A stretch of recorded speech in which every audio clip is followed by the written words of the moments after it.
back to another Star Mini Gaming YouTube video, and after quite a while, I'm finally getting around to making another one of these. It's time for another narrative review.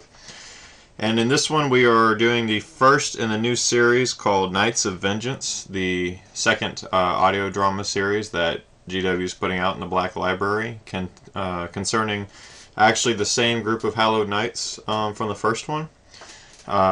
If you remember, I have the videos up, if you do not, but it covered Tarsus the Bullhearted and his Hallowed Knights, and this one continues the story after Tarsus fell and kind of became enslaved by Nagash. So his soul will not return to Sigmaron and he will not be reforged. But this one is called the Beasts of Cartha, and it begins with Ramses, the Lord Relictor of those Hallowed Knights, being reforged. And it's interesting, a few other times in the novelizations thus far we've seen bits and pieces of the reforging process, but this gives us a bit more insight into it, a bit more of a first person, kind of perspective than we've had before, and that was, again, kind of neat. I like seeing kind of the background of how things function, right? Like kind of the cogs of the Age of Sigmar universe. So we begin with that, and then Ramses is tasked by Sigmar to hunt down Manfred the traitor and bring him to Sigmar to basically face justice for his crimes against the Hallowed Knights, which of course he is more than happy to agree to, and he and his Storm host are sent to the realm of beasts because there's rumor that Manfred has fled to there. And interestingly enough, it talks about that during the reforging, all of these Stormcast that fell of the Hallowed Knights are now tasked with a desire for revenge, and so we may see a bit of an evolution of a new Storm host. The Hallowed Knights are a larger group. We see some other members of the Hallowed Knights, such as Lord Celestant Gardus and Lord Castellant Grimm, and a few other characters in some of the other books, such as the one that I just read, Guardians of the Everqueen. And we also saw their story a bit earlier in some of the other ones I reviewed. So you can go back and have a look there. There's all the ones that have to do with Alariel and the Realm of Life, and any of the ones that have kind of like the Everglade or something along those lines. You typically know it's going to be about them. But anyways, this particular part looks like they may diverge from, as they've been reforged and they kind of take on their own identity, they may diverge from the rest of the Hallowed Knights. But anyways, they find themselves in the realm of beasts, and almost immediately after they arrive, they are beset upon by a new enemy that we have not yet seen in the books thus far. At least the main books. I haven't read all of the short stories yet. I'm in the process of reading them, but up to this point we hadn't yet seen Stormcast fight Ogors, but they do. They come into battle against some Ogors. It's, of course, it's a pretty typical kind of introductory fight in any of these books. It's serious, but the end never really is in doubt. The Stormcasts prevail. They do get some help from another Stormcast group that is in the area, part of the Astral Templars. And that group of Astral Templars leads them to basically their capital that they're holding up at, Cartha, and which is where the book gets its title from. And they meet Lord Castellant Hamilcar and the Bear Eater. Yeah, this is kind of interesting. We see the Stormcasts, this group of Astral Templars taking on a bit of the aspect of where they are. They're a bit more tribal, they're a bit more barbaric in terms of the way that they ornament themselves.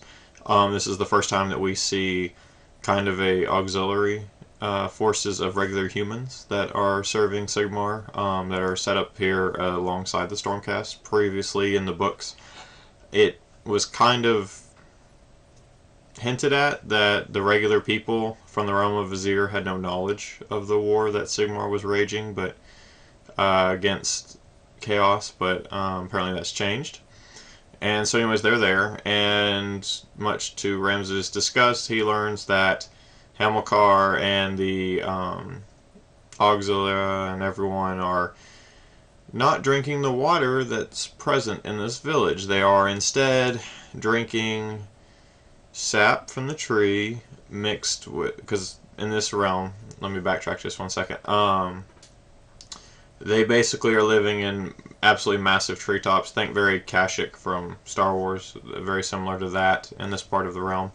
And they're drinking the sap from the trees and blood from animals, which is, you know, a disgusting thing to the Stormcast, you know, to the holiness of Sigmar. And the Lord Castellan explains that basically the water, they can't figure out why, it goes through a cycle where during a certain stretch of time it's safe for man to drink, and during other times it's only safe for beasts to drink. If a man drinks it, they will become like a beast and lose their mind. And so this is what they've had to do to survive. And so anyways, they discover one of the Auxilia guys is kind of gone crazy with what they call blood fever. He's just scratching at himself until he literally starts bleeding, and then just kind of stares at himself. And so the Lord Castellan basically orders him to be removed and quarantined. And then in the middle of that, Manfred shows up with some undead troops and a large amount of ogres. And he's outside the city and basically says, you know, give us the regular people and we'll be on our way, because there's something coming behind us that we all need to be worried about. And of course Ramses is like, don't listen to him. And he's even talking to the ogres. He's like, don't trust him. This guy just betrays you. And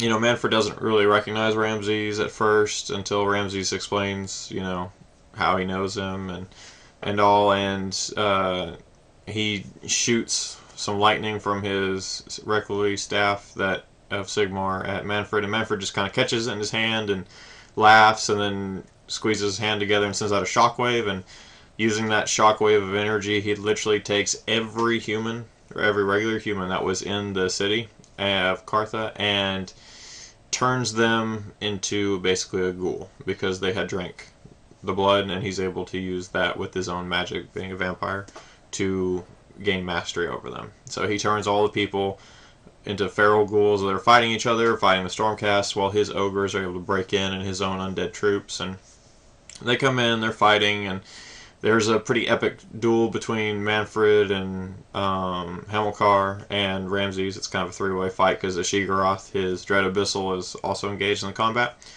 And eventually the Knight of Zeros has to kind of come to the rescue of the Knight of Zeros of the Astral Templars, and use his lantern to kind of drive them off. You know, he and Ramses, combined with the special shield that was gifted to him by Sigmar, actually managed to light Manfred on fire and drive him away. And so they are successful, and at the very end, after Manfred has fled, they see they hear, you know, some sounds of combat coming from the distance, and they see this massive orc kind of like hiding in the shadows. And then he sees the Stormcast and is kind of surprised that the Stormcast are there, and then just leaves. So in this one, it's, you know, it's just an introductory one. There's not a whole lot that happens. Obviously, we are introduced to the realm of beasts. We see that the inhabitants are much as we figured. The orcs, the goblins, and the ogres are very common there. For myself, I was actually kind of surprised that real-world animals were very present. They're not really described in the book because they're not really of much consequence, but things like bears and all being present there, I wasn't expecting it. I was expecting just more fantasy creatures, but it makes sense, right? And then, obviously, we see the continuation of Manfred's storyline, the kind of villain that he's turning into, and we see that he is, of course, plotting to overthrow Nagash. You know, some things apparently never change. And we see the continued evolution of the Hallowed Knights and of Ramses. And it's just kind of nice to see that storyline continue. I enjoy the kind of build-up that we're having of several of these different Stormcast characters in these earlier novels, such as Lord Castellan, Grimm, and Lord Celestant. Oh my goodness, Vandus, and of course my favorite Ionis Critborn and all.